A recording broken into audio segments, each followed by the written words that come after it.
Hi, it's good morning. It's January 9th, 2016, and today really didn't count as a training day. It was only 1.44 miles. Back just was not having it today. So, um, tomorrow will be a rest day because we're supposed to get some pretty heavy rain, and I think maybe I needed a couple days of rest here.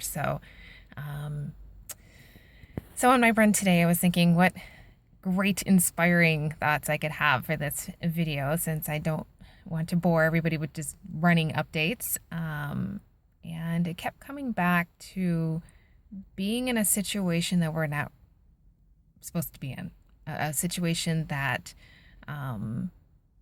we need to make that decision to get out because that other person is not healthy for us. It doesn't mean the person's a bad person. It just means that the person needs a lot of help and we need to protect ourselves and those around us. And I kept thinking about several different friends who are going through several different situations. And one of them being they're going through a tough situation right now where addiction really is playing an evil part in their life and is tearing up their situation pretty bad. It's not looking good at all right now. And it kind of made me think to how much we can love a person or love a thing or love a habit or love something so much that we don't want to leave. We don't want to leave that situation necessarily. We want to, support that person or just, show how strong we are. And it's almost, and the reality is sometimes we have to say, no, this is too much for me. We need to leave. We need to bow. We have to love people from a distance sometimes. Addiction is a very powerful thing to go through. I personally went through it in my marriage many years ago. In 1998 was the last time I saw my ex-husband. And he was an alcoholic, and he was very abusive, verbally, emotionally, and eventually physically. I think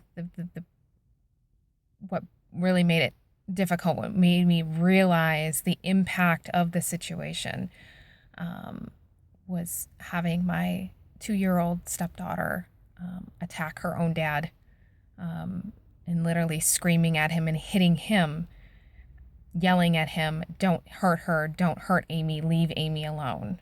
And it was at that moment that I realized this family is torn apart. It's done. This child is watching this happen. And that alone, secondary trauma, can be just as traumatizing as the actual trauma itself.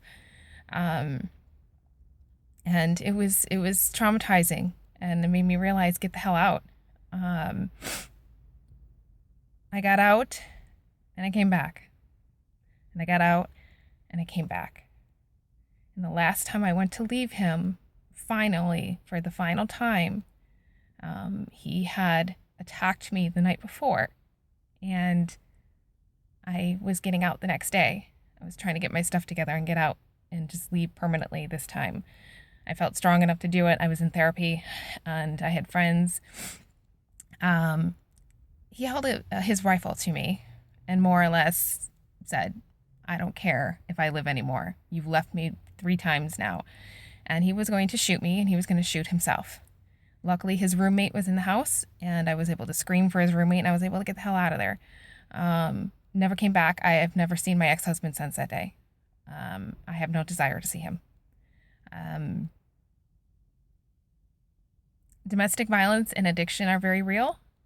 If you know somebody who's experiencing it, please help them.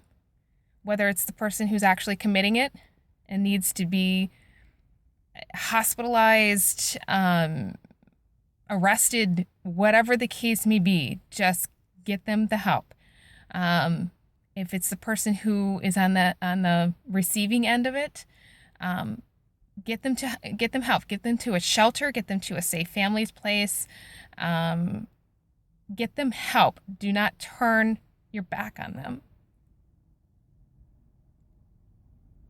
It's very real. Addiction is very real. And sometimes when the person's going through the addiction, it doesn't necessarily mean that they're a bad person. And there's not always domestic violence involved too, just to clarify that. They don't always go together. Sometimes they can be separate. But sometimes that person is really genuinely a good person and they're just overcome with so much illness and they just can't see the light to get help. You can't force them. You can't rescue them. You can't force them to get help. That is one thing I've learned over the years. You cannot force a person to get help. Sometimes you just have to pray for somebody from a distance and get the hell out. Protect yourself and protect your loved ones. And just pray that that person gets the help and is able to maintain that help. I've seen people do so well, and somebody I know recently was doing so good, and then the devil just came in and got him. And that's exactly, in my opinion, that's what it is. It is evil.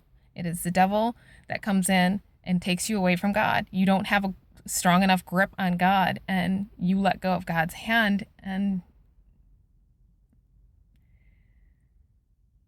all we can do is pray for them and pray that God gets them back again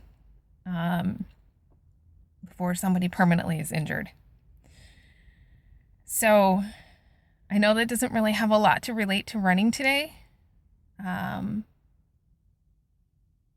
more of just a message out there to anybody who is struggling with addiction, struggling with domestic violence, struggling with any type of illness that's impacting and putting people, yourself or others, in danger. Get help, please. Get the help before somebody ends up before the situation turns to a situation that you can no longer fix. Somebody ends up really severely injured or dead. I believe in miracles. I believe prayer.